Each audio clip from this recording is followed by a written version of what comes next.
Assalamualaikum warahmatullahi wabarakatuh. Selamat siang. Waalaikumsalam warahmatullahi wabarakatuh. Siang juga. Pada kesempatan kali ini saya akan mempresentasikan hasil dari diskusi kami tentang observasi pembudidayaan pembinaan ikan lele. Perkenalkan, nama saya Yudha Kusmatia Sujuta, nomor absen 16, dan teman saya. Perkenalkan, nama saya Desi Pujiana, nomor absen 7. Yang akan disampaikan oleh Desi Pujiana.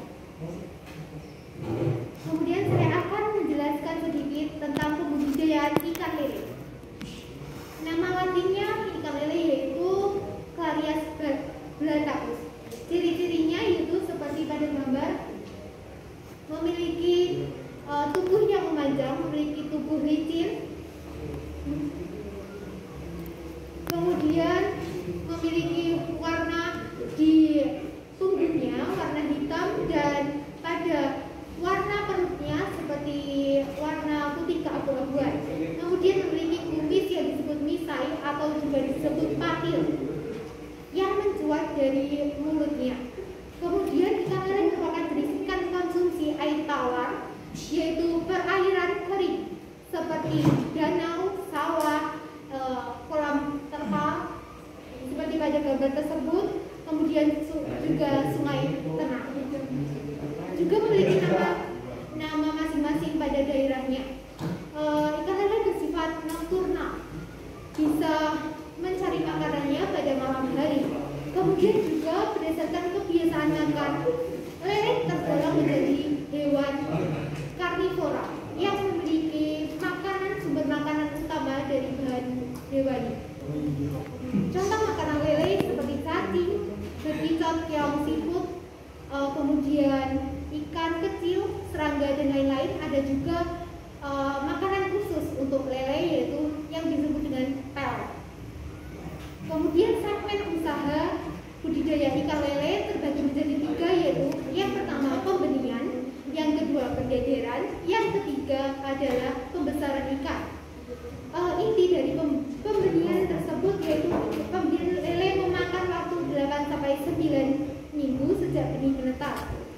Ukuran benih siap panen sekitar 5-7 cm. Kisaran harganya pada tahun 2021 ini yaitu 2-3 cm, yaitu Rp150 per ekor. Kemudian yang paling panjang yaitu 15-18 cm, yaitu berharga Rp1.000 per ekornya. Dalam budidaya lele kemudian merupakan bagian yang sangat penting karena kualitas yang dipengaruhi harus merupakan faktor keberhasilan dalam pembudidayaan ikan lele tersebut. Kemudian tempat pembelian bibit benih ikan lele juga bisa dibeli pada BPI, Balai Benih Ikan Air Tawar. Kemudian juga bisa dibeli pada penjual online. Kemudian pada tahap kedua yaitu pendederan, yaitu tahap pelepasan atau penyebaran benih ikan. Pelepasan benih ikan tersebut sebanyak 300-600 ekor per meter perseginya. Jangan terlalu padat atau akan bisa membuat benih mati. Cara membedakan benih bisa dengan menggunakan ember plastik beserta dengan air asal dari hewan tersebut menetas.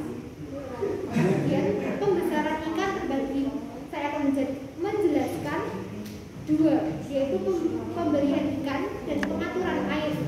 Yang pertama yaitu pemberian makan. Gunakan tepung pelet berprotein lebih dari 40% untuk memberi makan benih ikan yang baru didedar. Kemudian pemberian harus dikontrol agar tidak tenggelam atau menumpuk pada dasar kolam, karena juga bisa dapat menyebabkan timbulnya amonia dan bisa juga membuat benih mati. Pemberian pelet sesuai dengan jenis makanan dan juga ukuran mulut ikan. Pemberian pakan yaitu 3-4 kali dalam sehari. dilakukan secara bertahap, intervalnya minimal 2-4 jam.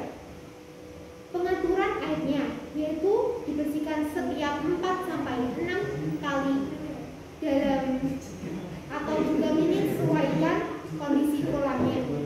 Suhu optimal pada air ikan lele yaitu 25-28 derajat Celcius. Untuk pertumbuhan larva yaitu 26-30 derajat Celcius. Kemudian pH atau juga bisa disebut dengan derajat keasaman yaitu 5,5-7,5. Siklus budidaya ikan lele yaitu 3-4 bulan. Budidaya ikan lele yang sudah siap panen berkisar 8-11 ekor dalam per kilonya. Kemudian contoh budidaya ikan lele di sekitar rumah kami yaitu budidaya ikan lele yang dikelola oleh Bapak Tri Hertanto beralamatkan di Dusun Salamrejo, Desa Kebondaku, dengan komoditas ikan yaitu ikan lele dengan modal hanya 55 juta rupiah. Itu sudah termasuk untuk pembelian bahan dan alat. Bahan di sini yaitu adalah benih lele dan juga pelet. Untuk alat ada terpal, bambu, kayu, jaring ikan atau waring. Metode yang digunakan adalah pembenihan, pendederan, dan pembesaran ikan. Setelah lele sudah siap dipanen, lele akan dijual ke pasar-pasar terdekat yaitu Pasar Kebondaku, juga dijual sesama para pekerja, tukang sayur keliling, atau juga tetangga atau kerabat dekat. Untuk promosi digunakan promosi offline yang ditawarkan ke tetangga dan rekan kerja, serta promosi online yang ditawarkan melalui media sosial WhatsApp maupun Facebook. Kandungan ikan lele untuk kesehatan tubuh itu ada protein, lemak, natrium, asam lemak omega 3 dan 6, vitamin B12, serta berbagai mineral. Manfaat lele untuk kesehatan yaitu menurunkan berat badan, menjaga kesehatan otak dan kulit, serta mencegah anemia. Kemudian masih banyak lagi jenis ikan konsumsi, diantaranya ikan nila, ikan gurami, ikan patin, ikan mas, ikan bandeng, dan banyak ikan lainnya. Tidak saya jelaskan karena waktu yang terbatas. Jadi kesimpulan dari hasil diskusi kami adalah karena kandungan dan manfaat yang banyak sehingga memberikan banyaknya peminatan terhadap ikan lele dan bisa dijadikan bisnis, serta budidaya ikan lele tidak memakan resiko yang begitu besar sehingga ikan lele dapat dibudidayakan oleh siapa saja. Sekian yang dapat saya sampaikan. Apabila ada pertanyaan silahkan.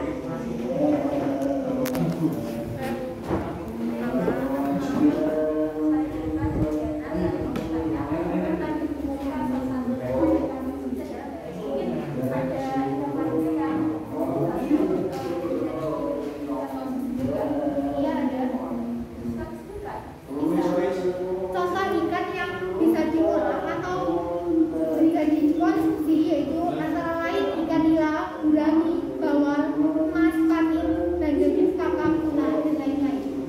Terima kasih. Perkenalkan, nama saya Rahmawati Diasuti, nomor absen 27. Saya mau tanya, kan pembudidayaannya itu ada di sungai, ada di tempat-tempat itu, karena itu kualitas ikannya apa sama, apa ada perbedaannya gitu? Terima kasih. Kualitas dalam budidaya ikan dalam daerahnya masing-masing itu biasanya berbeda. Kalau di kolam itu biasanya lebih terjaga oleh pembudidaya budidayanya. Jadi untuk kualitasnya lebih baik, untuk suhu dan kelembaban itu biasanya terjaga. Oke. Kualitas ikan lele menjadi yang lebih baik daripada di danau, sungai, maupun sawah. Biasanya kalau di sungai kayak gitu lebih ke gimana gitu loh, maksudnya ikannya itu apa ada perbedaan fisik apa gitu?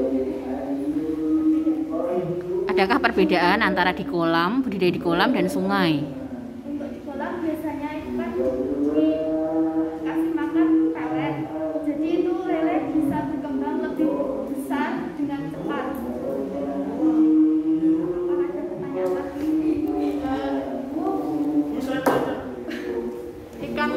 tadi termasuk ikan karnivora ya. Iya. Tapi tetangga saya itu memberi makan lele itu ada yang dari daun-daun pepaya, daun talas, itu gimana? Termasuk karnivora kan tidak juga? Gimana itu pendapat?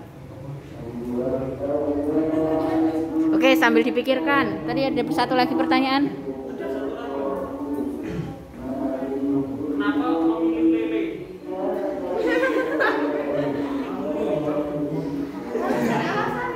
Tadi Untuk lele adalah hewan karnivora. Terus untuk yang tetangganya tadi pakai daun-daun itu tidak selalu setiap hari diberi makan daun. Itu ada juga yang diberi cacing atau pelet-pelet untuk memenuhi nutrisi lele itu. Jadi manfaat daun itu untuk tubuh lele itu untuk apa? Seperti kalau daun tumbuh-tumbuhan seperti itu, seperti pada manusia memakan jajan, yaitu sebagai makanan sampingannya. bagaimana? Namanya siapa, Mbak? Sekian, terima kasih. Wassalamualaikum warahmatullahi wabarakatuh. Waalaikumsalam.